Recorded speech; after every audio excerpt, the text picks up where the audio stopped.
手臂青筋暴起的人和几乎看不到青筋的人相比，哪种更健康？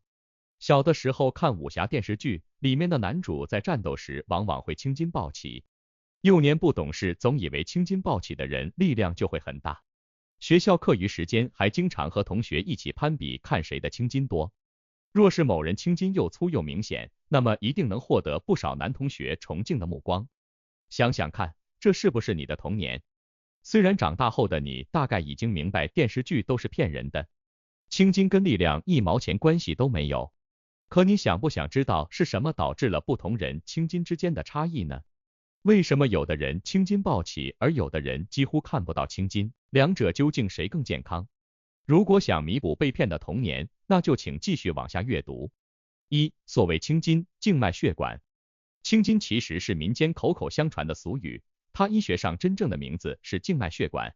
在人体中起到的作用是把心脏送出去的血液再送回心脏。有的人可能会纳闷，既然青筋是血管，而血液的颜色是红色的，为什么血管叫青筋？而且从视觉上看，不少人的血管还真就是青色的，一点红色的样子都没有。这其实是一种非常有趣的物理现象。小时候大家都学过物理学，光的颜色不同，波长也就不同，同时穿透性也不同。所以红绿灯代表紧急情况的是红灯，因为红灯穿透性强。大自然中的光线在人眼看来是白色的，但实际上它是多种颜色混合形成的混杂色，红的、黄的、蓝的、绿的、紫的都有。而这些光当中就有穿透性高的红光和穿透性不高的蓝光。穿透性强的红光很容易穿过皮肤照射进血管，血管中含有大量红色血红蛋白，由于同色直接将这些光线给吸收了。而蓝色光线穿透性不强，与红色血管格格不入，于是反射到眼睛里，就使得眼睛认为自己看到了蓝色血管。这种现象在皮肤白皙的人身上更加明显，古代欧洲贵族常常以蓝血来标榜自己的血脉高贵，殊不知只是因为他们不用在太阳底下劳作，皮肤比较白，蓝光反射更为明显罢了。如果不相信血管的吸收红光能力，有条件的可以用红色灯光照射手臂试试，一定能看到红色血管把红光全部吸收之后，呈现出黑色的血管景象。可见如同力量跟青筋暴起与否没有关系一样，颜色也跟青筋暴起与否没有半毛钱关系。那么究竟什么影响了青筋暴起？通常而言，有三大影响青筋暴起程度的因素，分别是锻炼、体脂率以及疾病。其中锻炼和体脂率是青筋暴起的决定性因素。锻炼减脂加可视度。有过生活经验的人应该都知道，在输液的时候，胖的人往往很难一针就扎进血管，护士往往要反复扎针好几次才能正确对准，所以胖的人或者曾经胖过的人肯定对输液有心理阴影。相反，那些瘦的人手臂血管往往非常干净，可视度极高，护士瞄准一扎就搞定了，省去了很多皮肉之苦。之所以会产生这种差别，主要是皮下脂肪对静脉血管的遮挡实在太严重了。大家都知道人体脂肪是皮下脂肪，和很多水生动物一样，特别是水生哺乳动物一样，所以曾经就有专家认为人是诞生于海洋的物种。但随着对脂肪的深入了解，这种想法逐渐被废除。经过大量的解剖学研究，现代医学已经知道人的脂肪不仅是皮下脂肪，细分起来包括真皮层脂肪和筋膜层脂肪，这两种脂肪共同组建成了所谓的皮下脂肪。根据这张脂肪分布图，我们不难发现两层脂肪中间有一层浅筋膜隔开。如果非要说它俩是一个整体，共同组建了皮下脂肪，倒也没太大问题，只是不太严谨。那么血管在哪里呢？静脉血管由于需要收缩，所以外层有平滑肌参与控制，因此静脉血管所在的位置处于肌肉层面，上图看不到血管，对吧？因为血管还要再往更深处才能找到。可见脂肪太多是会阻挡静脉血管出现的，胖子的静脉血管可视度本来就低。如果一个胖子和一个瘦子出现了不同程度的青筋暴起，两者是没办法比较谁更健康的。同样的道理，经常锻炼的人静脉血管往往也更粗。如果和一个不锻炼的人比较，俩人也无法根据血管暴起程度判断谁更健康。锻炼能改变静脉血管粗细的原因其实有两个方面。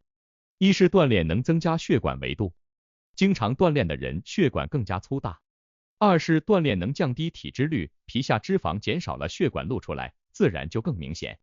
关于锻炼增粗血管的底层原理，目前医学界还不清楚，就如同人们依旧不明白为什么会出现血管炎一样。目前主流的说法是，人在运动的时候，肌肉氧气需求会上升，而氧气又通过血液运输，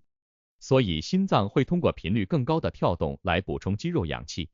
人体血管本身就是有弹性的，在经常锻炼的前提下，血管会逐渐往适应人体运动的方向发展。先是起到供氧作用的动脉血管增粗，血流量变大之后，连带着静脉血管也会变粗。换言之，我们经常见到的静脉血管粗大的运动员，其实隐藏在身体内部的动脉血管更为粗大。而从这些运动员退役之后，血管又会变细来看，静脉血管的增粗并不是一成不变的。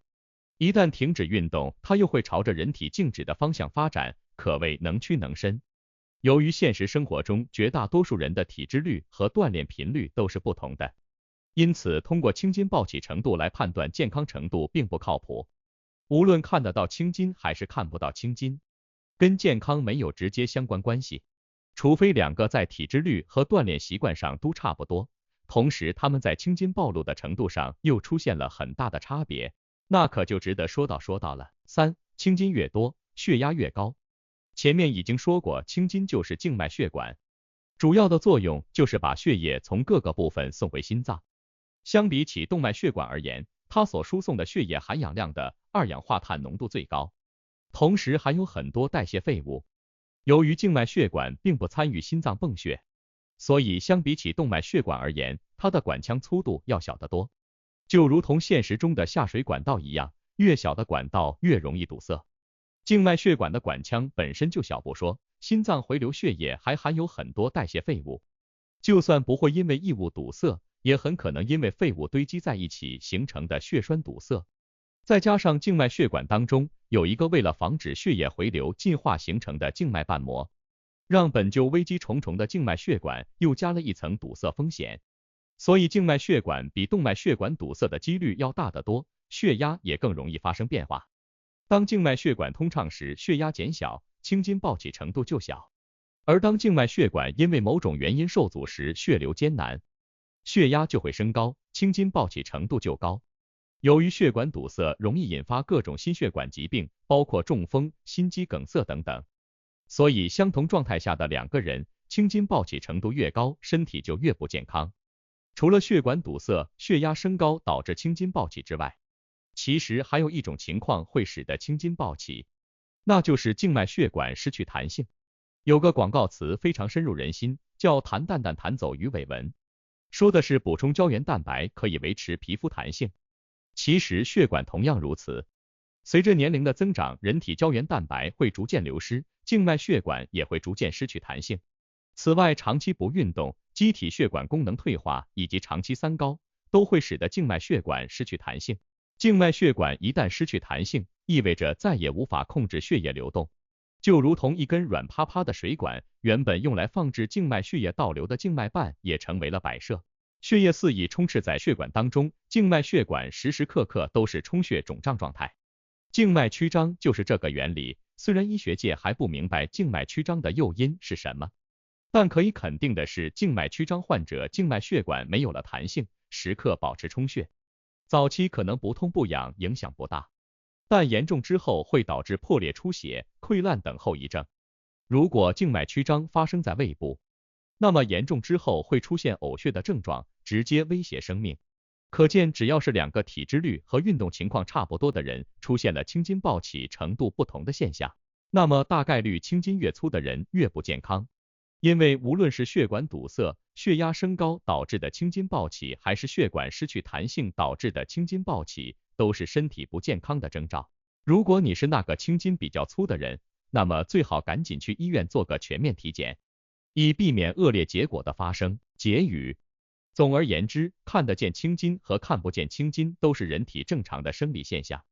跟体脂率和锻炼习惯有关。一般来说，不能直接用来证明谁更健康。但如果两个人体脂率和锻炼习惯差不多，青筋暴起程度却出现了明显不同。那么暴起越厉害的人，很可能健康出了问题。